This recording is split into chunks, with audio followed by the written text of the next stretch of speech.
Hey, it's me, Big P. I just wanted to have a quick chat and go over my completely haphazard and psychotic league start plan to test out the new assassin with a good old classic cast on crit cock. Long story short, there's no way to start as a cock build from the ground up, so I have a very basic ice trap leveling tree that'll get you through the axe into your third lab. And then once you get into that third lab, you can, if you want, I do have a very early cock swap tree that kind of goes into accuracy stuff that you'll need and dexterity, as well as a full endgame tree with no clusters. You can drop some stuff, adjust here. We can get more spell sup if we want here. Spell sup, I mean, honestly, I'll be honest, overall, my builds are never very tanky or thought through on a league start. This is going to be even more paper than usual, and we're already running into some issues in terms of what we're going to be able to do just mechanically as a skill. So let's go over that real quick. The ice trap tree is similar, of course. All the trap nodes will be dropped once you swap over to cock or whatever else you're doing. I do have the 3 trees down here, and then let's just go over the skill setups. These will be your 4 link, and then if you do get a 5th link, start leveling that increased crit strikes gem, just because you're going to be using that in the full cock setup when you swap over. Nothing really fancy here. I think added cold might also be a link that you use in main cock as well. We're going with cold spells. Let's just keep going and talk about so for one-handed swords, that's the only way you can use Lancing Steel, which is, Lancing Steel of Spraying is the better one. I'm not going to put any Transfigure gems into this setup right now, just because I want to see, we're going to make it work as soon as possible. I'm going to do a leveling video just to see, how it all feels, if it's even worth it. Generally speaking, if I remember correctly, I mean, back in the day, we're talking like Legion League and stuff like that, where I did cast on crit traditionally with a Cospreeze, Frostbolt, and Ice Nova. You didn't really have to worry about, well, the fact that Cospreeze Malice, that first line, trigger a socketed cold spell on melee critical strike. Lancing Steel is not a melee skill. Let's cope real quick. Is Lancing Steel of Spraying a melee skill? No, they're just attack projectile skills, so you're not going to be able to proc that Cospreeze. I'll be honest, I set up the whole thing and then checked the Cospreeze again. I was like, oh shit, alright, well, maybe we do have to use Cyclone. But long story short, the 4 link would be here, I'd say. Cast on crit, obviously you want as much accuracy and crit strike as possible to be proccing your spell. And then Spellblade we have here. Normally this is paired with the Energy Blade, because it just adds a lot of flat damage. It remains to be seen. It may still be worth it to go and scale Spellblade with a well-rolled, like, cold damage sword. I'm going to practice and see what I can get on SSF. I mean, if anything, getting it set up on an SSF character would be more of a proof of concept. You don't have to save up for a Cospreeze. However, if you do want to go for a Cospreeze, you go Cyclone, you go Ice Nova, and you put Frostbolt in the Cospreeze. There's a couple things you can mix and match with there. Like, we now have like stuff like Eye of Winter. That's another option as well. I think that I prefer Ice Spear. It just has a higher base crit chance and little better effectiveness of added damage. But Eye of Winter would probably have better coverage. Again, this is all just going to be a vessel for me to test the new Assassin with an old favorite. Cyclone, while having Elusive, like I haven't played, I don't think, traditional assassin cock since like Elusive even came into the game, so maybe it will feel kind of smooth. Cyclone's getting a base damage buff, whatever, that doesn't really matter. Movement, you adjusted taste here. Shield charge and faster attacks, especially if you're using a one-hand sword, is probably going to be the best way. It's just kind of feel real good. And then Flame Dash and Frost Blink to get you over walls. I might stick with Flame Dash this time. Usually I go Frostblink. We'll see, because some of the graphs need to be activated by Chilled. Maybe they need to be activated by Burning my Flame Dash.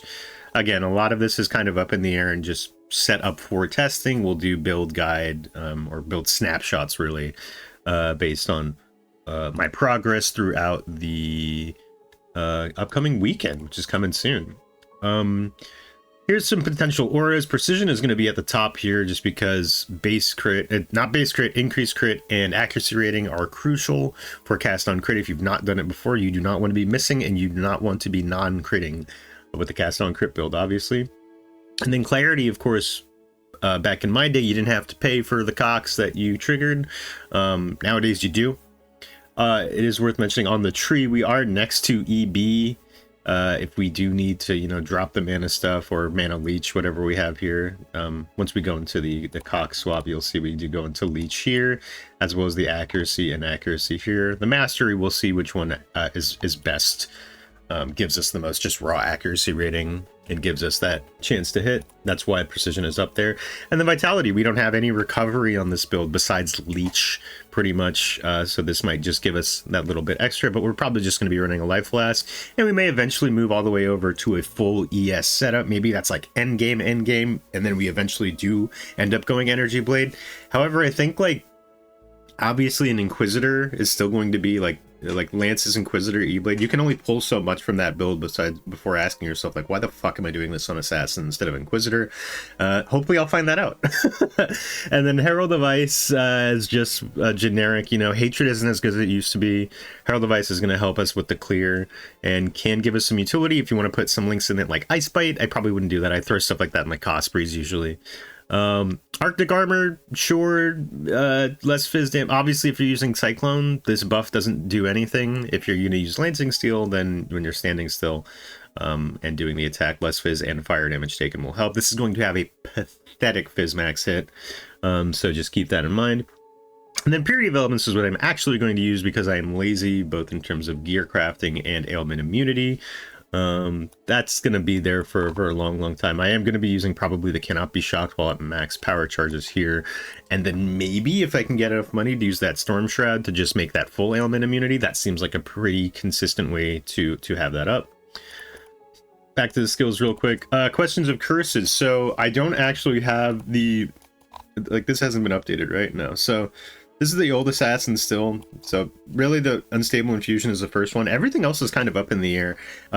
There's the Assassin's Mark, like level 30 Assassin's Mark or whatever, and makes it so you can't miss the marked enemies, which seems good maybe early on, but I don't think it's really worth that much later. We're probably still going to use, this is what, Mistwalker, Elusive. Elusive is nice, especially if you're using like Cyclone, it gives you like movement speed. We'll probably want that by the time we're mapping, and then it really depends on what the Uber Lab is going to be. It might be the new version of, like, it's like Knife in the Back or whatever. Again, we're just going to really be testing. The really important one is Unstable Infusion at that first level, just to get help with crit consistency and maxing out power charges. Again, once you do swap to CoC, you pick up the power charges here. And we're going to have to anoint this one, just because stretching all the way over for the tree. If you're, we'll see. I'm going down here for a lot of the dex and accuracy rating. If we don't need that, and we don't need the huge dex requirement of Cospre's Malice, maybe we can go over here on the tree, pick up like the life here, the crit here, the aura stack here. Again, that might be like a late game multiple cluster setup. That's going like low life. We'd have to pick up pain attunement and stuff like that there. We'd have to use like a 6-link shavs, all that sort of stuff. It remains up in the air because I don't know if there's just better options on the table. Like, low life Shav seems like pretty old. Ivory Tower, again, is probably just better suited for Inquisitor. Maybe there's another low life setup. If you have any ideas, please let me know. I had no problem using Coruscating Elixir last league with the Connor Khan versus Mjolnir Inquisitor. That was a low life build that used Ivory Tower. But again, that's very different archetype. It's like mana stack, stat stack. This is a more traditional cast on crit. I'm just really doing it to see, you know, how it's going to feel with the new setups and the new assassin, really. And then, of course, all things considered, the PoE1 premier skill of Cast on Death Portal will help it make so that we don't lose too much progress by doing this paper thin, shittily rushed and put together build here. Let's talk Cospreys real quick. I'm really glad before I did this video that I read that first line. Always read the items that you're using, especially if you're going to purchase this item. Cospreys has fallen from grace from a chase item to now very reasonably priced within the first day or two. You can probably pick this up on the first weekend for less than 100 chaos, if not like 50 chaos. if not like even less. Maybe it's at a little bit more of a premium because people are doing Assassin and want to try, you know, the good old CoC.